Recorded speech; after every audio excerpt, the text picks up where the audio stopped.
everyone. Welcome to the Elite Real Estate Podcast. I'm your host, Sam Popple. Today, we have an amazing guest. It's the perfect time of the year with summer coming. Time to start talking about short-term rentals. And today's guest is Cathy Griffin, a short-term rental entrepreneur, marketing founder, and former healthcare executive whose story proves reinvention has no age limit. After losing both her corporate nursing career and a decade-long relationship in 2019, Cathy chose not to panic, but to rebuild. Starting with just one Airbnb suite, she transformed hospitality into a thriving business and now co-hosts multiple vacation rentals across the Gulf Coast. Today, she's helping other hosts scale a profitable businesses while inspiring people everywhere to create freedom on their own terms. So without further ado, welcome to the show, Cathy. Hey, so glad to be here. Thank you for having me on. I'm excited to be here. Yeah, no, welcome to the show. So your story is incredibly powerful. Can you take us back to 2019, what life looked like at that moment? Yeah, sorry, I was hitting that. Yes, 2019 was a shock. I mean, I was working hard. I'd been a registered nurse for 40 years. And as a nurse, you try to work your way up the corporate ladder. I'd gotten promoted a lot over the years, but I was always building someone else's business. And I was managing 2 home health agencies on purpose because I wanted to show people I could do it. Right. And I was hoping to get promoted to a regional level. Well, one day my boss came in and ended my job just like that. And by 8:30 in the morning, that was over. And it was a rude awakening because 48 states have what they call at will. It doesn't matter if they have policies in place. It really doesn't. If they decide, they can document. Healthcare does one thing well. They can document and make a paper trail or a witch hunt, whatever they want to do. And I had to go. So there I was, like one of those bad movies where you see the guys leaving the building with their stuff in a cardboard box. There I was, with my stuff in my car seat. I had a copy of my personnel file, which was glowing. Mm-hmm. I'd met all their metrics because I'd been bonused every year. I did well. And I thought I was managing $8 million a year in business for them. Mm-hmm. And they have no loyalty or concern or empathy for me, where I'm at in my career. And I vowed, because one thing, being desperate and being mad is a good combination for perseverance. So I vowed that I would never work that hard for someone else again. And I thought, if you can build this for them, why can't you build your own?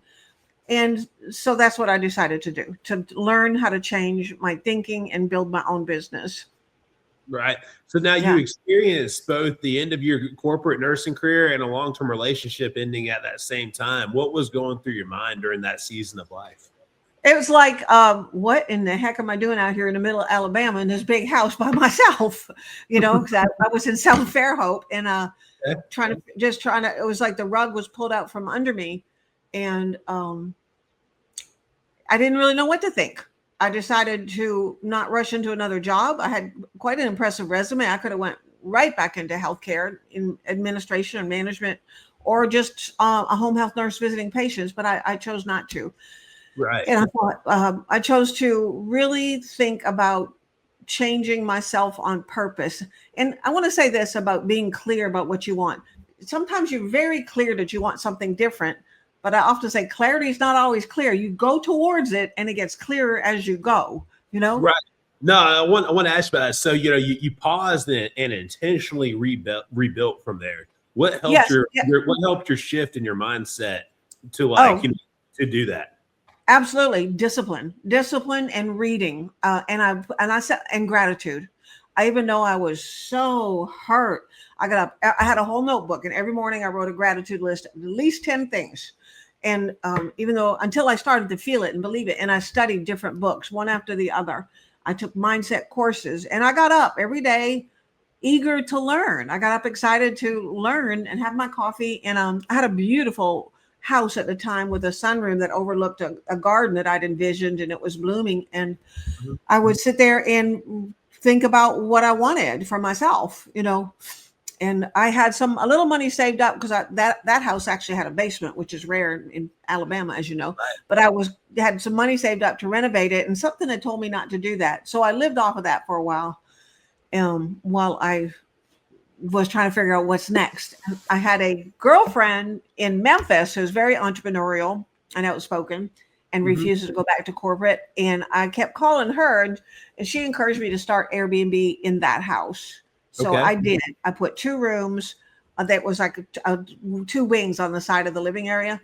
And the first weekend, I was so nervous and trying to do the listings and all the things, and it wasn't very intuitive at the time.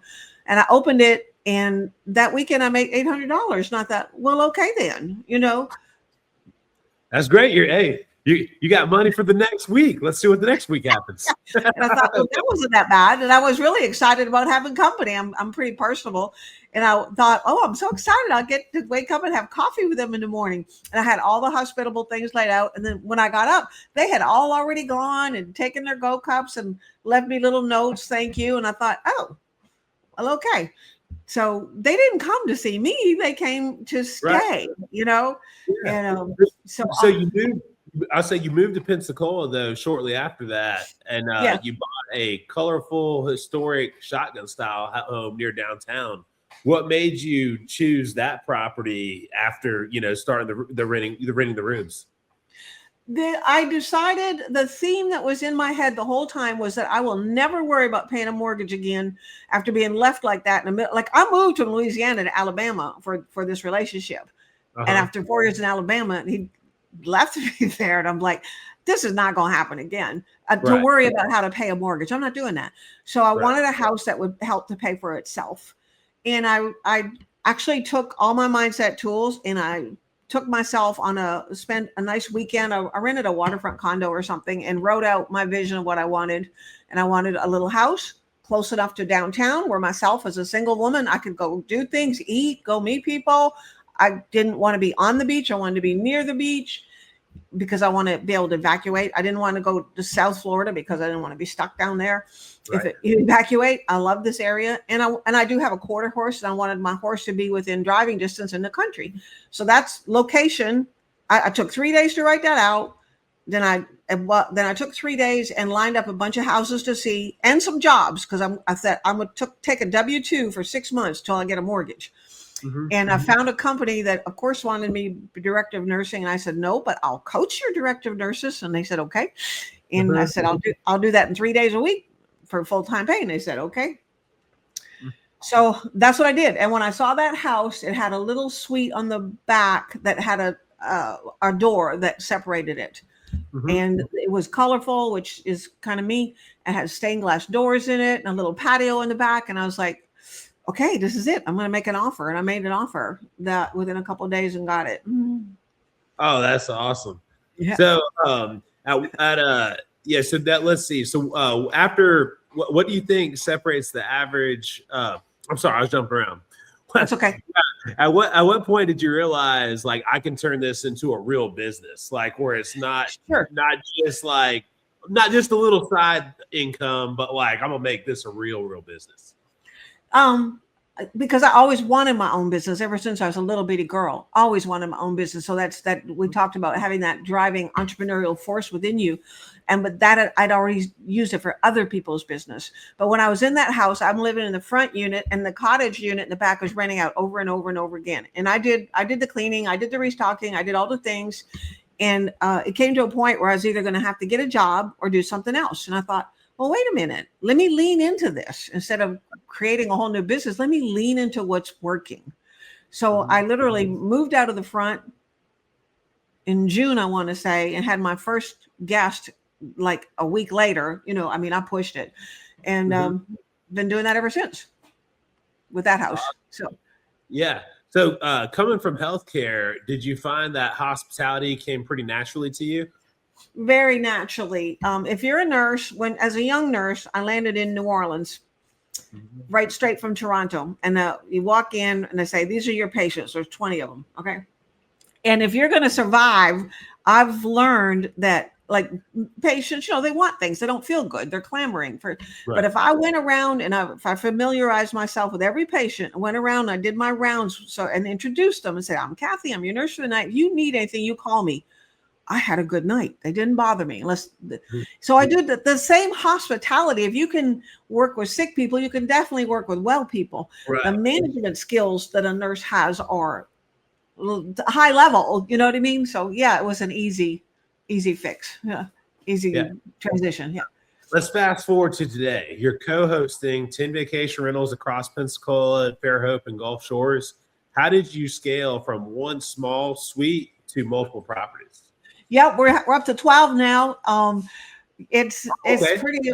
Yeah, I'm pretty excited about it. I have some really quality and there's 6 other properties that I helped them get to guest favorite, but they run their own during the course of that time. You know, it happened by me just being excited about what I do, and I was real active on social media, and I would post my results, and I studied. I took different courses that were industry specific, and before that, I'd taken all the mindset courses.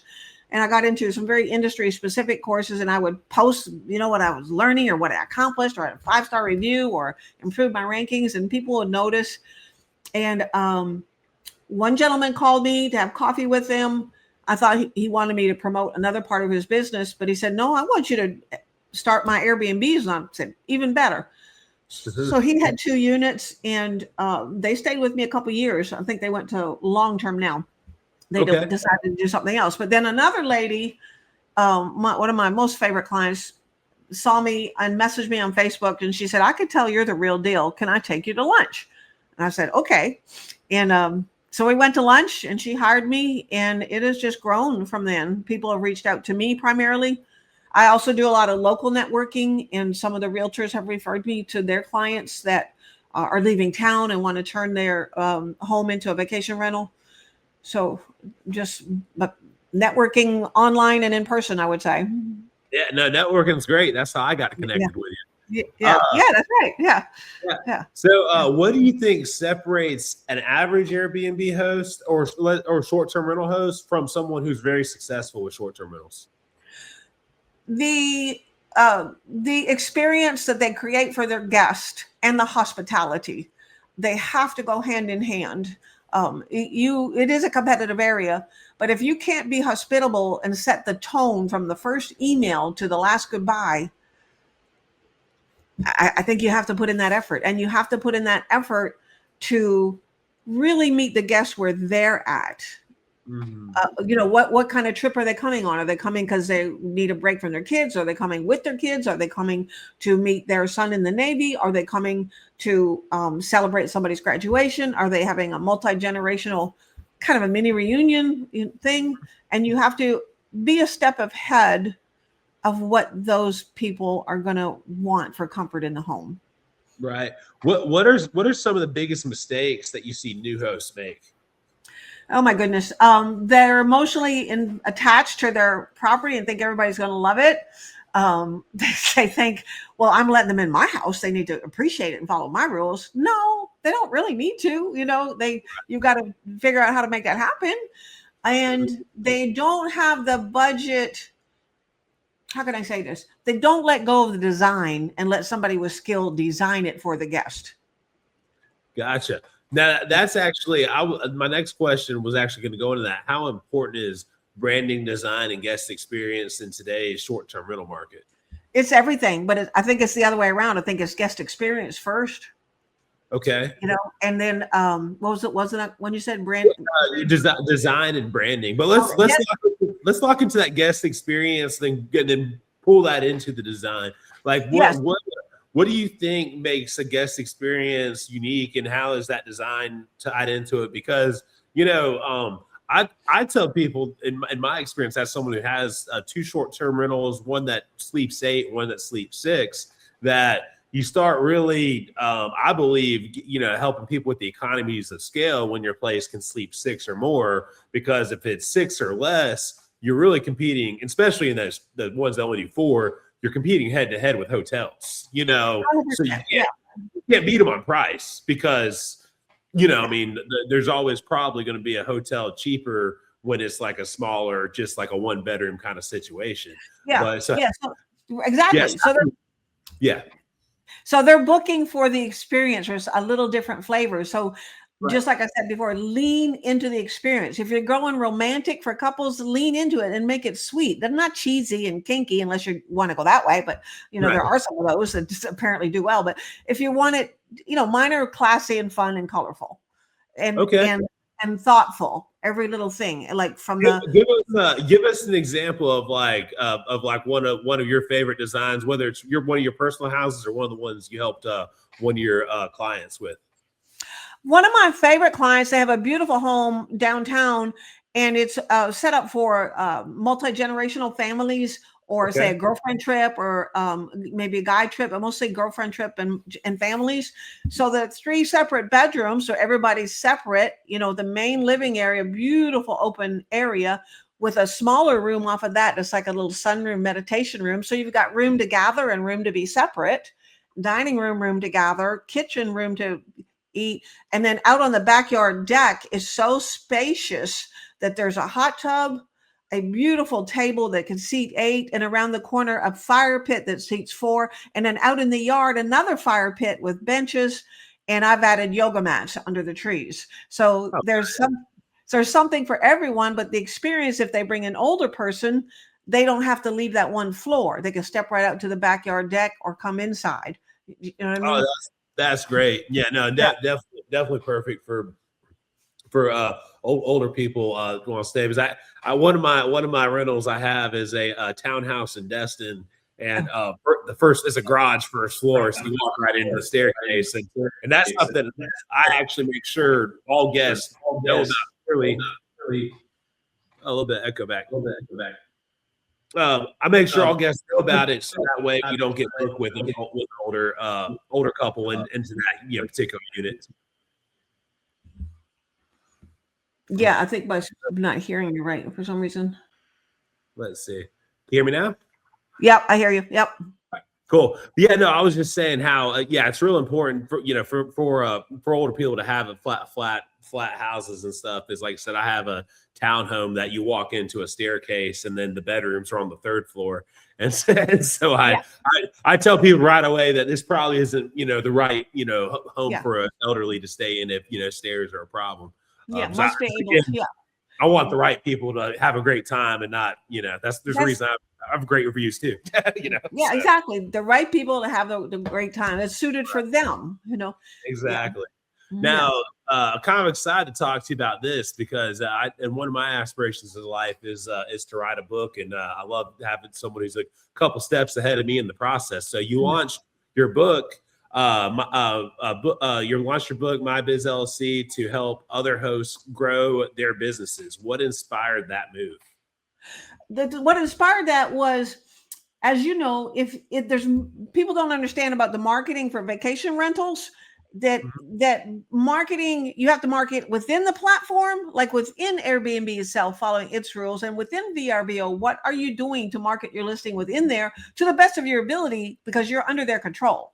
Right. And then I was determined to learn how to market outside of the OTAs, and I've studied. I'm good at copywriting, graphics, and ads management, and I've had some local people approach me to do their advertising campaign. So I started Book My Biz, because any small business, I have a heart for small businesses, because it's so hard to start out on your own. Because you're starting out on your own, like there's no backup, and I hate it.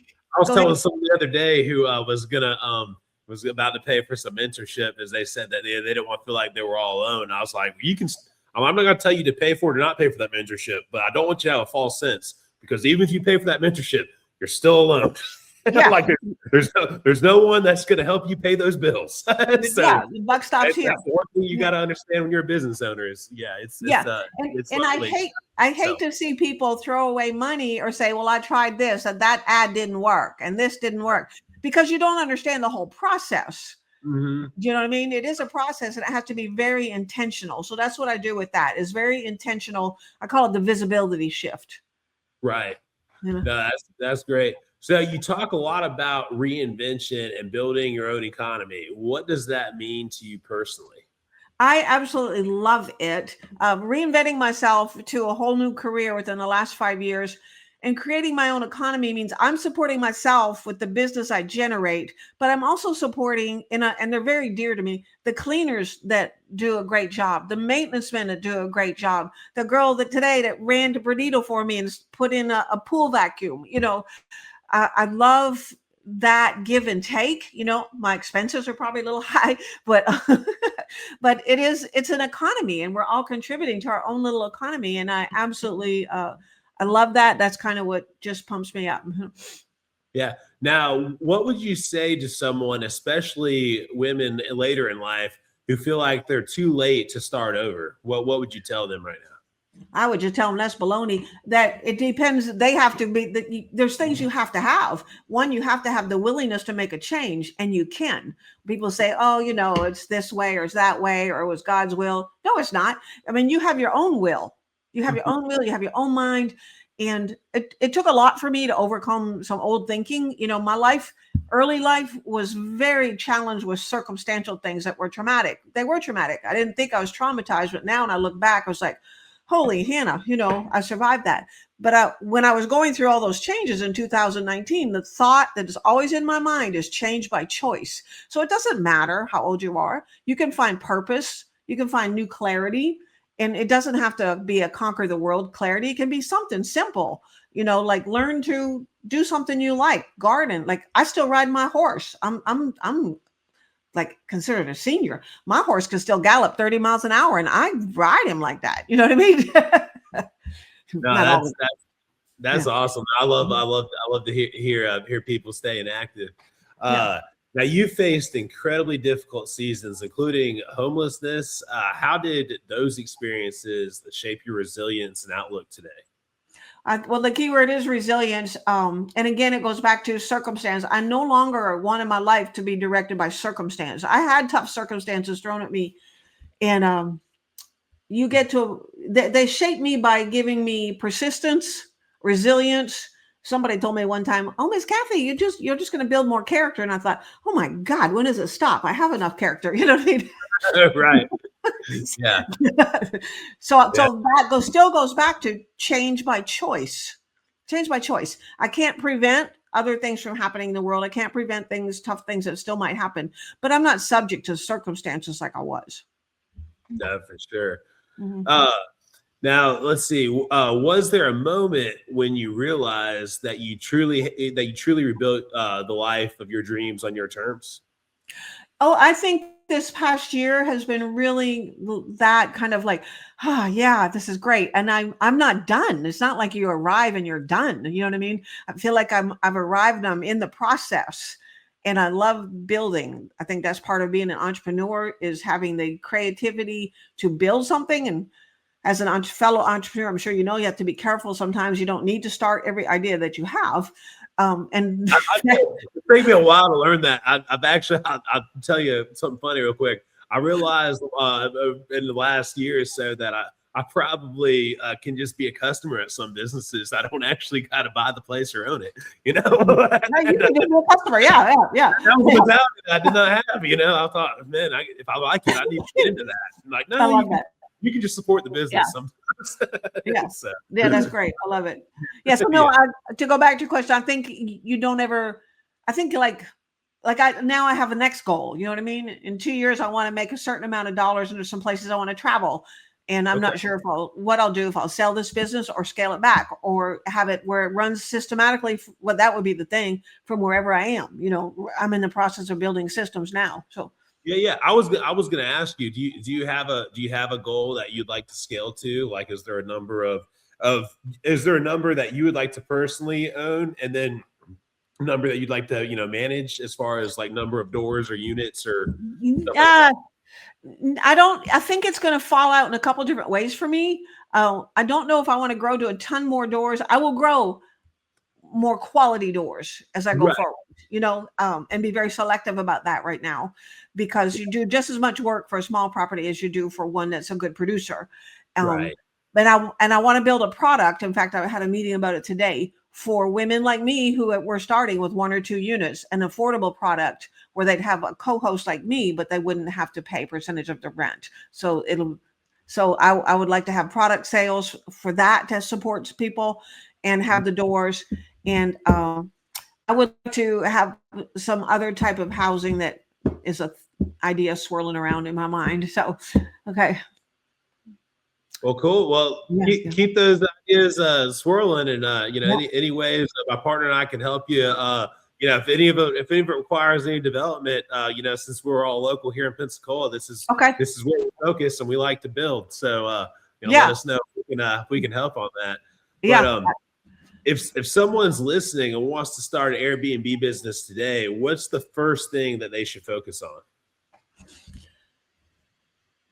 If they don't already have the property, they need to focus on who they want to serve and what kind of property they want to have. And if that would be it. And then location. And it should be a location they like to go to. It's tougher in saturated markets, but it's not impossible. They just have to be clearer on who they're serving and what they're going to do to stay ahead. There's one of my colleagues, she does very well, and she has all hers in non-traditional markets, like kind of cities and small towns, and serves families that are coming through. And she does very well. She doesn't compete with the seasons. So, so I'd say their guest experience, the guests they want to serve, the kind of property they want, and where they want it. Yeah, no, I'm actually kind of curious on that particular one. Who's in the off markets, but like just serving people coming to town. How does she market her property against like hotels and things like that? The lady I was just speaking of. Yeah, I would have to ask her, but I don't think she does much outside marketing. Okay. Yeah. Cool. That's really interesting where they make it work. Now, you mentioned a little bit about competitive markets. So, is it still possible to succeed in short-term rentals even with a lot of increased competition that we're seeing today in Pensacola? Yeah. I think you would have to be but you'd have to be very intentional on the guest experience, and that I want to quantify that a little bit. Guest experience can be amenity rich, like they have the hot tub and the pool and the this and the that, which requires more maintenance, of course, but it needs to be satisfying and 5-star to that person. If it's a couple or a whole family, they just feel like they were heard. You know what I mean? Like they were welcomed. And to really be thoughtful on those things. There's some gurus in the market that will compete on high dollar properties and check, because Airbnb has a list of like all the amenities, and the more you check off, the higher your property ranks. But if you're going to be in this market, I say to be very intentional. And you also mentioned about the 6 beds. If you do a search for how many properties are similar to yours, like if you're doing a 3-bed, a 2 or 3 or 4 bed property, there's a bunch of them. But if you're going to host 6, 8, 10, 12 people, there's less. Right. Yeah, no, I definitely noticed that. That was something that I personally, and actually it's kind of we can talk about a little bit. Do you think that if you are going to get into Airbnb, you're better off just going straight into like a house that can support 10 or more guests? But versus trying to be in something a little bit smaller? If you can be really creative with the space, I think I would probably want to do something like that. In fact, I'd love to talk to you about that, but have it double as a venue. Make sure it's got a dining room. Like, so you could do, if the bedrooms are separate enough that you could bring in corporate people and they don't all have to sleep with each other. Do you know what I mean? Right. So can it double as a wedding venue, or can it double as a corporate retreat or reunions, Just throwing it out there. This only applies to Escambia County, but I actually have a house plan that's stamped approved for this county. That's a dog trot style house. So it's 2 separate living quarters connected by a courtyard. One house is one side's a 4-3 and one's a 3-3. Oh, cool. Yeah. Yeah.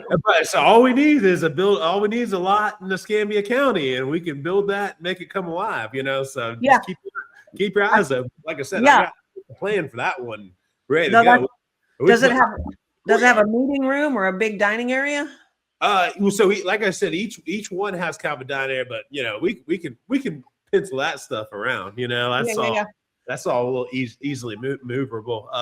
And stuff. Like I said, is that is the kind of plan that like I said we have up our sleeve for, like I said, the right kind of property. It was kind of, we call it our duplex. That's not a duplex. Yeah, no, that's very cool. Yeah. Yeah, that's very So cool. Yeah. you can Yeah. you can build it anywhere that's not zoned for multifamily, but people would be living completely separate. But Yeah. anyway, that was the digression. Okay. Specific I love it. market. Anyway, so what markets and type of properties do you think are performing best right now? That's a great question. I don't know that I have the answer for that. There's people that do studies on that and will charge you a fee to research that, of course. Mm-hmm. If I had to do it again, I like this area. That you have to compensate. Even if you at a house that was in the mountains and it was a ski crowd, you still have an off season. There's seasonal and off season. I still like this area.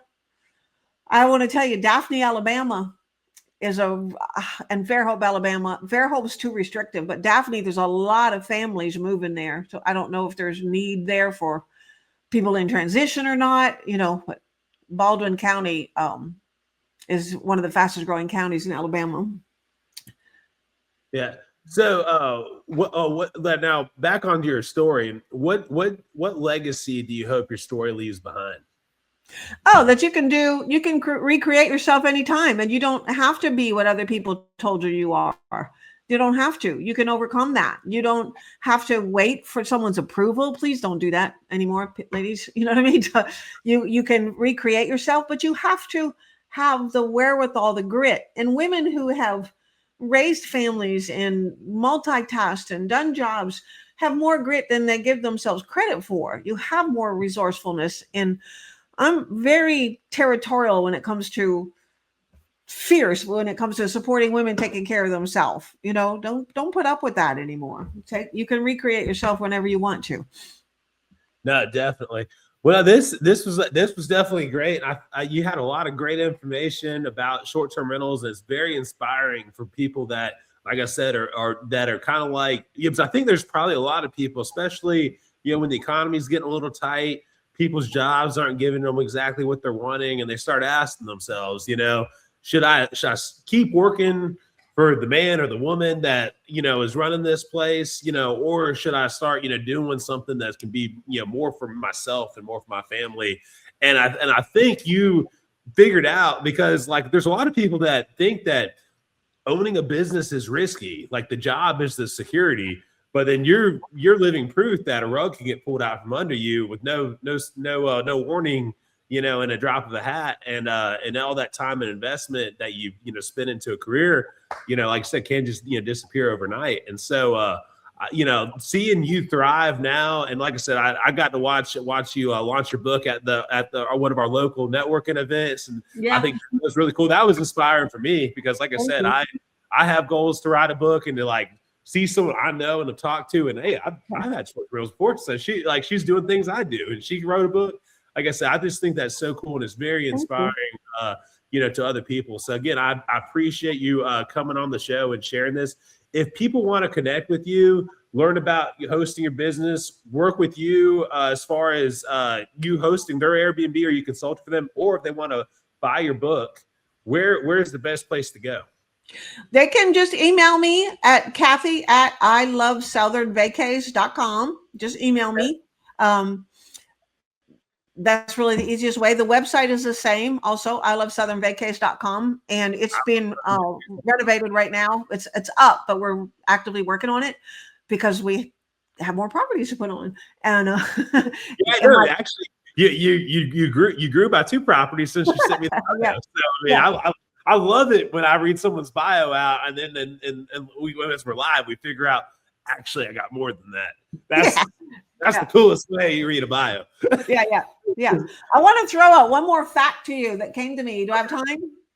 Yeah, definitely. Yeah. When I lost my job, I was ticked and hurt and all that, and I did a lot of research, and so many senior executives over 60 are let go because they worked there. I was making way over 6 figures, and 3 months after I was let go, my boss brought in someone else, one of his buddies, who was not even an RN. So they'll replace you after you work 30, 40 years and you have all that knowledge. Such a waste. But the people in that position, the statistics are they cannot replace that job at that salary. Right. Anymore at that point in life, which I thought was just the rudest thing. I really think it's rude. And so many women have reached out to me. Well, how did you do it? I want to do it, but they don't take that step. I say, take the step. So what? Like women have reached out to me. Oh, do you think I could rent a room in my house? And I've given them free advice. Say, yeah, just put a door here and get this kind of lock and get started, but they don't want to take the step. I mean, you've already paid the price of admission is how I feel, You're right. No, I mean, a lot of people, like I said, they are if you're already living in a home, you got that taken care of, you're already paying for it. Can you consolidate some things and maybe clear out a room, and get started just that room at a time, just to earn some extra money. No, I think, like I said, I think it's a great way for people to get in the business, get their feet wet, decide if it's right for them before they, jump in, head first, and then, start with a whole property. Have you, and I know, this is a little side note, but have you thought about doing any, where you, basically like a rental arbitrage where you do rent a long-term rental, and then put it on Airbnb? I thought about it. I just haven't done it. I've been so busy with this. I have not taken the time to research it.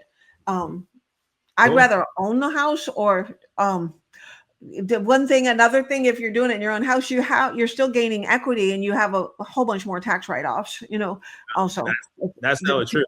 Well, I will throw out, as I would say, I have rentals that we talk, but if you ever want to get in on the front side of one of my builds to buy as a rental, we actually, if someone does, we do 50 to 100,000 minimum investment that we usually will pay out a flat rate of interest on. But if someone wants to buy one of our builds, if they give us 50 grand ahead of time pre-construction, we'll give you 10% off the appraisal price on the back end. And so that's basically a down payment that's applicable to your house. So it's not even a loan for us at that point. You're just putting a down payment on your house. The way we do it is, if the house, just keep numbers simple, if it appraised for 300,000, we sell it to you for 300,000 and we give you 30 grand back at closing.